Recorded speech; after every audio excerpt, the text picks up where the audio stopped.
Il brano oggetto di questo tutorial è la mia versione di Poker Face di Lady Gaga. Questo brano fa parte dell'album The Fame, l'album di esordio, quindi il primo album di Lady Gaga, che era trainato dal singolo Just Dance, e Poker Face è stato il secondo singolo estratto da questo album, che tuttavia dal punto di vista di riscontro commerciale ha superato appunto il primo singolo estratto, che era Just Dance. Questo brano, nella sua versione originale presente sull'album, non ha un basso che suona.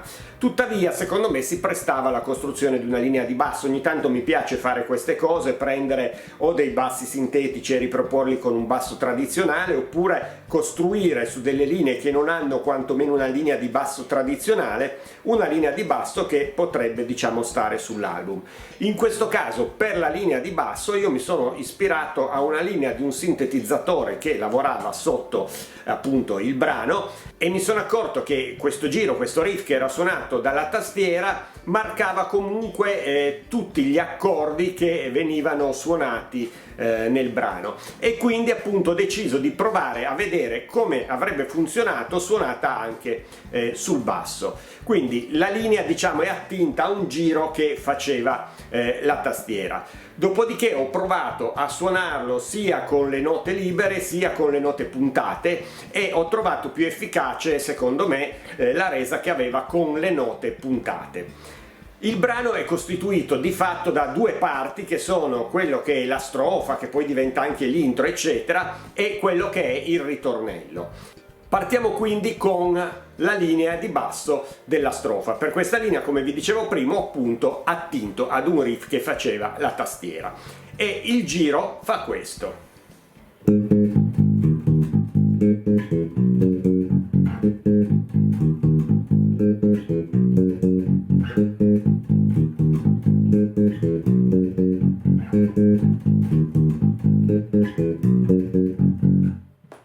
Ve lo suono come sempre più lentamente, così si distinguono meglio le singole note, e poi vediamo appunto lo sbobbinamento delle note.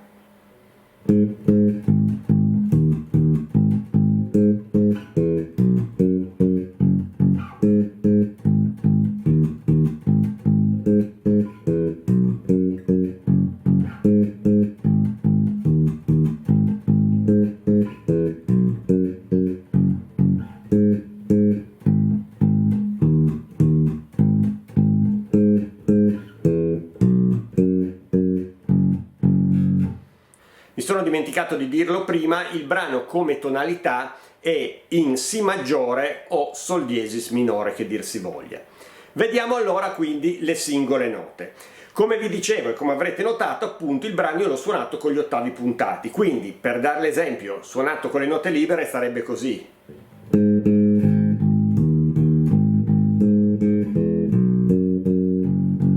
Cioè ogni nota finisce esattamente dove inizia la nota successiva. La nota puntata invece stoppa leggermente prima il suono della nota, creando proprio una separazione tra una nota e l'altra.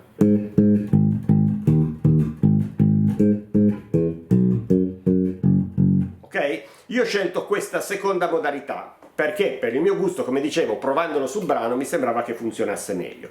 Allora, vediamo le note. Si parte quindi in realtà su un Sol diesis minore come accordo, e noi suoniamo praticamente questo. Questo è semplicemente un salto di ottava alla rovescia, nel senso che partiamo sull'ottava più alta e andiamo sull'ottava più grave, quindi Sol diesis e di nuovo Sol diesis grave. Poi usiamo la quinta del Sol diesis, che è un Re diesis, e di nuovo Sol diesis, ok?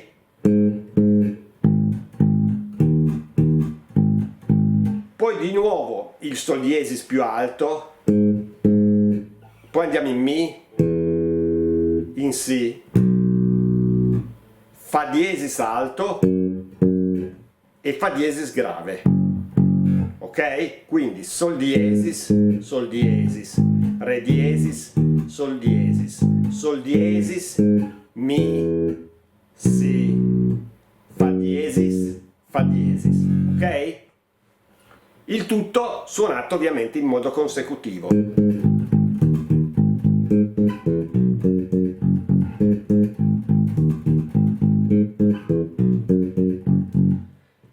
in realtà è tutta qui, ok? Quando stiamo per entrare nel ritornello si ferma in realtà sul fa diesis e fa semplicemente questo. E su quest'ultima stoppata, quindi prima di scivolare poi indietro sul mi, si blocca il giro e parte il ritornello. Il ritornello comincia sempre in sol diesis per il basso, sol diesis minore come accordo, e fa questo.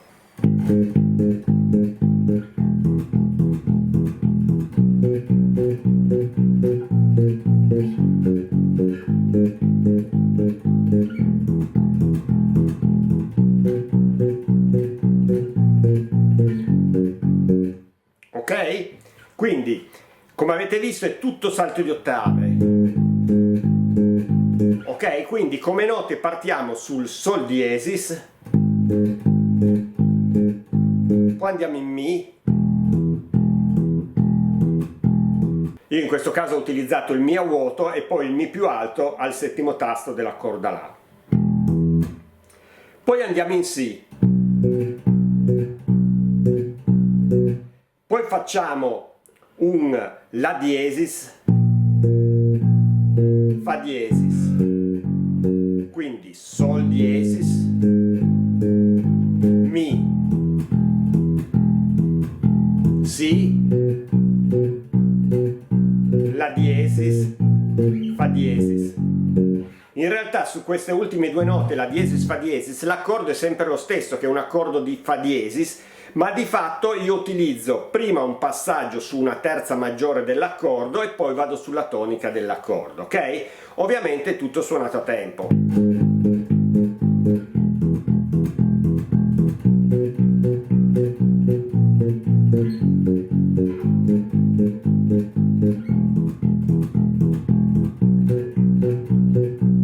E poi usciti e rientrate subito.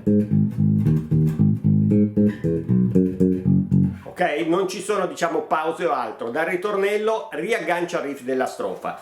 Il brano è tutto qui. In realtà non è particolarmente difficile, ma la cosa importante è che bisogna tenere sempre questo tempo, che è in ottavi puntati, su tutto il brano, in modo assolutamente continuativo, perché come vedete l'unica pausa che c'è e quando dalla strofa si esce e si entra nel ritornello, dove c'è un attimo di stop, mentre dal ritornello al rientro nella strofa è assolutamente continuo e la cadenza è sempre ottavi puntati. Quindi se vogliamo, l'unica difficoltà del brano è proprio che bisogna sempre mantenere questi ottavi puntati con il loro riff per tutto il brano senza perdersi da nessuna parte, perché se vi scappa qualcosa nel riff, soprattutto della strofa, è molto difficile recuperare questo giro. Quindi bisogna allenarsi per tenerlo in modo continuativo, facendolo diventare quasi ipnotico mentre gira questo riff. Bene, da parte mia è tutto, spero che possiate divertirvi con questo brano di Lady Gaga che non aveva il basso ma al quale ce l'abbiamo messo. Ciao!